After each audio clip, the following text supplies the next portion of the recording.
Salam sejahtera. Hari ini saya akan membentangkan amalan kepemimpinan transformasional dan hubungannya dengan motivasi guru sekolah jenis kebangsaan Cina di daerah Klang. Sekarang saya akan jelaskan ekstrak saya. Kajian ini bertujuan untuk meninjau amalan kepimpinan transformasional dan hubungannya dengan motivasi guru sekolah jenis kebangsaan Cina di daerah Klang. Kajian ini dijalankan dengan menggunakan reka bentuk tinjauan. Data kajian ini diperoleh melalui kaedah borang soal selidik. Borang soal selidik telah diedarkan kepada guru-guru di seramai 21 buah sekolah jenis kebangsaan Cina di daerah Klang. Persampelan rawat muda digunakan dalam kajian ini. Data-data dianalisis dengan menggunakan statistik deskriptif, scoring dan sisihan piawai, dan statistik inferensi kolerasi. Dapatan kajian menunjukkan amalan kepimpinan transformasional yang diamalkan oleh guru besar mempunyai nilai MIN sebanyak 4.56, iaitu berada pada tahap MIN yang tinggi. MIN bagi tahap motivasi guru ialah 4.54, iaitu berada pada tahap MIN yang tinggi juga. Hasil analisis ujian kolerasi Pearson digunakan untuk menentukan hubungan yang signifikan antara amalan kepimpinan transformasional dengan motivasi guru di sekolah jenis kebangsaan Cina di daerah Klang.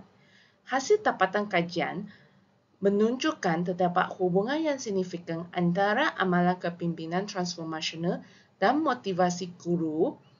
Kesimpulannya, amalan kepimpinan transformasional banyak diamalkan oleh guru besar sekolah jenis kebangsaan Cina di daerah Klang.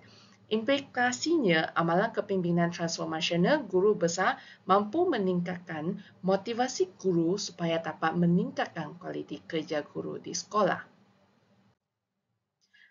Ini adalah senarai kandungan hari ini. Yang pertama, pendahuluan. Kedua, penyataan masalah.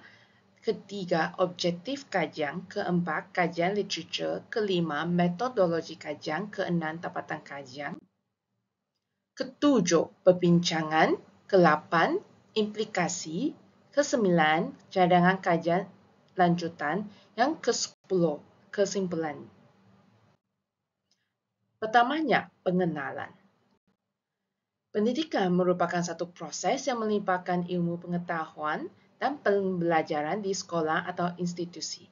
Penyampaian cita-cita murni, pemasangan maklumat akademik, dan pembangunan keupayaan berfikir belajar adalah sebahagian daripada malamat falsafah pendidikan kebangsaan, iaitu pembangunan individu yang utuh dari segi emosi, rohani dan intelek. Guru juga perlu memiliki kualiti holistik dan motivasi pengajaran untuk mendidik, belajar serta membimbing mereka menjadi individu berpengetahuan, terlatih dan berbakat yang mampu memenuhi tuntutan era yang semakin kompleks. Gaya kepimpinan pemimpin sekolah memainkan peranan yang penting dalam meningkatkan semangat guru untuk mendidik. Kepimpinan di sekolah juga memainkan peranan yang sangat penting dalam menjaga falsafah pendidikan kebangsaan yang sejajar dengan Pelan Pembangunan Pendidikan 2013 sehingganya 2025. Oleh itu, dalam setiap organisasi sekolah, guru besar memegang peranan yang sangat penting sebagai peneraju dalam memastikan urusan sekolah diuruskan dengan cekap, termasuk dalam aspek pentadbiran dan proses pengajaran serta pembelajaran. Kedua, iaitu penyataan masalah. Penyelidik telah menemui hubungan yang kukuh antara kepimpinan transformasional motivasi guru. Bagaimanapun, terdapat pemahaman yang lemah tentang proses yang menjadikan pemimpin transformasi berkesan. Adams dan Forrest membuat hujah bahawa pemimpin sekolah tahu bahawa iklim penting untuk prestasi, tetapi kebanyakan kesusastraan iklim kekurangan bukti dan penjelasan tentang bagaimana jangkaan yang tinggi boleh meningkatkan keberkesanan pengajaran dan pencapaian sekolah. Seterusnya, objektif kajian. Objektif kajian saya adalah seperti mengenal pasti tahap amalan kepimpinan transformasional guru besar menurut perspektif guru. Kedua, mengenal pasti tahap motivasi guru dalam kalangan guru sekolah jenis kebangsaan Cina di daerah Kelang. Dan ketiga, iaitu mengenal pasti hubungan antara tahap amalan kepimpinan transformasional dengan tahap motivasi guru sekolah jenis kebangsaan Cina. Dan seterusnya iaitu kajian literatur. Beberapa kajian telah dilakukan terhadap gaya kepemimpinan dan hubungannya dengan motivasi guru di sekolah. Berdasarkan kajian yang telah dibuat oleh Yamarino dan juga Bass, didapati bahawa gaya kepemimpinan transformasi mempengaruhi motivasi dan juga kepuasan pekerja bawahan, integriti organisasi dan juga kerja prestasi. Aminuddin Yusof mendapati bahawa kepimpinan transformasi adalah berkaitan dengan motivasi kerja jurulatih sukan. Begitu juga dengan kajian yang dijalankan oleh Horneman dan Jackson mendapati bahawa kepimpinan transformasi dapat meningkatkan motivasi dan kepuasan pekerja bawahan. Selain itu, beberapa kajian juga telah dibuat mengenai gaya kepimpinan struktur termasuk kajian tentang prinsip pentadbiran yang dijalankan oleh Fire dan Seddon, pengurusan saintifik oleh Taylor, kajian birokrasi oleh Weber dan Grace juga Grace. Berdasarkan kajian-kajian tersebut menunjukkan bahawa terdapat hubungan gaya kepimpinan terhadap motivasi dalam organisasi. Seterusnya, metodologi kajian. Penyelidik telah menggunakan kaedah kajian kuantitatif dalam bentuk statistik, deskriptif dan inferensi. Responden pengajian ini ialah guru-guru di sekolah jenis kebangsaan Cina daerah Kelang dalam lingkungan usia 20 hingga 60. Pengkaji memilih usia guru-guru maksimum 60 tahun kerana terdapat guru-guru yang masih mengajar sehingga usia bersaraan wajib dalam perkhidmatan pendidikan iaitu 60 tahun.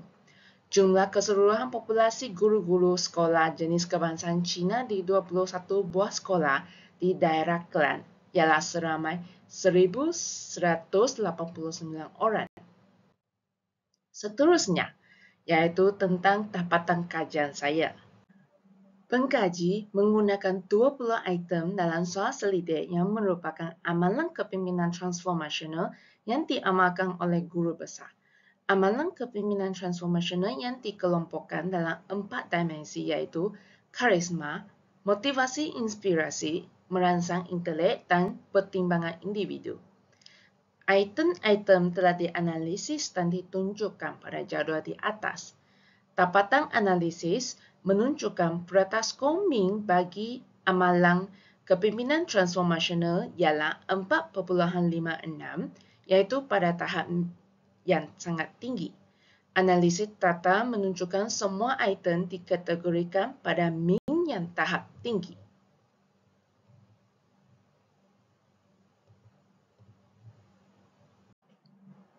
Bagi menjawab persoalan yang kedua iaitu tahap motivasi guru dalam kalangan guru sekolah jenis kebangsaan Cina di daerah Kelang. Tahap motivasi dikelompokkan dalam 3 dimensi iaitu kerja itu sendiri, pengiktirafan dan peluang memajukan diri. Item-item telah dianalisis dan ditunjukkan pada jadual di atas. Dapatan analisis menunjukkan peratas skor-min bagi tahap motivasi guru ialah 4.54 iaitu pada tahap yang tinggi. Analisis data menunjukkan semua item dikategorikan pada min yang tinggi. Seterusnya iaitu perbincangan. Dapatan kajian ini menunjukkan bahawa guru besar sekolah jenis kebangsaan Cina di daerah Kelang menunjukkan sifat kepimpinan yang bersifat transformasional. Skor min keseluruhan menunjukkan tingkap kecenderungan yang tinggi iaitu 4.56. Dengan ini dapat disimpulkan bahawa kepimpinan transformasional pengetua berada pada tahap yang tinggi. Temuan ini sejajar dengan penelitian sebelumnya seperti Fanny Silviani, Anne Komaria dan Eka Pringhati. Anak Agung Gede Agung dan Awam Besar yang mengkaji gaya kepimpinan pengetua dan hubungannya dengan kepuasan kerja guru di sebuah sekolah menengah grade A di daerah Kuala Penyau, Sabah. Temuan mereka menunjukkan bahawa gaya kepimpinan pengetua sekolah tersebut juga berada pada tahap yang sangat tinggi. Seterusnya, implikasi. Hasil tapatan kajian ini memberikan sumbangan ilmu pengetahuan mengenai kesan amalan kepimpinan transformasional dalam kalangan guru besar terhadap motivasi guru. Malah tapatan kajian ini juga membuktikan bahawa amalan kepimpinan transformasional guru besar memberikan pengaruh yang signifikan terhadap motivasi guru. Tahap kepimpinan transformasional guru besar yang tinggi mampu mempengaruhi kepekesanan motivasi guru secara holistik. Pergabungan antara teori kepimpinan transformasional dan model motivasi guru telah membuktikan adanya hubungan antara pemboleh ubah kajian sehingga berpotensi untuk memajukan lagi teori kepimpinan transformasional dan model motivasi guru, dan seterusnya memberi kesan kepada amalan pengurusan pentadbiran di sekolah. Seterusnya, cadangan kajian lanjutan. Kajian ini terhad kepada 21 buah sekolah di daerah Klang, Selangor, dan oleh itu hasilnya tidak boleh digeneralisasikan kepada guru besar dan guru-guru di sekolah jenis kebangsaan Cina lain di Malaysia. Oleh itu, disyorkan agar kajian lanjutan dijalankan untuk memperoleh gambaran yang lebih holistik tentang dimensi kepimpinan transformasional guru besar yang mempengaruhi motivasi kerja guru-guru di sekolah. Kajian yang melibatkan lebih banyak sekolah sama ada meliputi semua sekolah dalam sebuah negeri atau Malaysia dijalankan untuk mendapatkan gambaran yang lebih menyeluruh dan tapatan yang lebih tinggi kebolehpercayaannya. Seterusnya, kesimpulan. Secara kesimpulannya, kajian ini menunjukkan tingkat motivasi kerja guru pada tahap yang tinggi yang dipengaruhi oleh amalan kepimpinan transformasional guru besar di sekolah jenis kebangsaan Cina di daerah Klang. Tapatan kajian ini memberikan perbandingan dengan kajian sebelumnya, menunjukkan keselarasan dan ketidakselarasan hasil. Terdapat sedikit perbezaan motivasi kerja guru-guru dalam setiap dimensi gaya kepimpinan transformasional yang diterapkan oleh guru besar di sekolah tersebut. Oleh itu, para penyelidik diharapkan untuk tidak menganggap kesimpulan kajian ini mencerminkan secara menyeluruh amalan kepimpinan guru besar yang akan datang dalam kajian mereka. Sekian sahaja daripada saya. Sekian, terima kasih.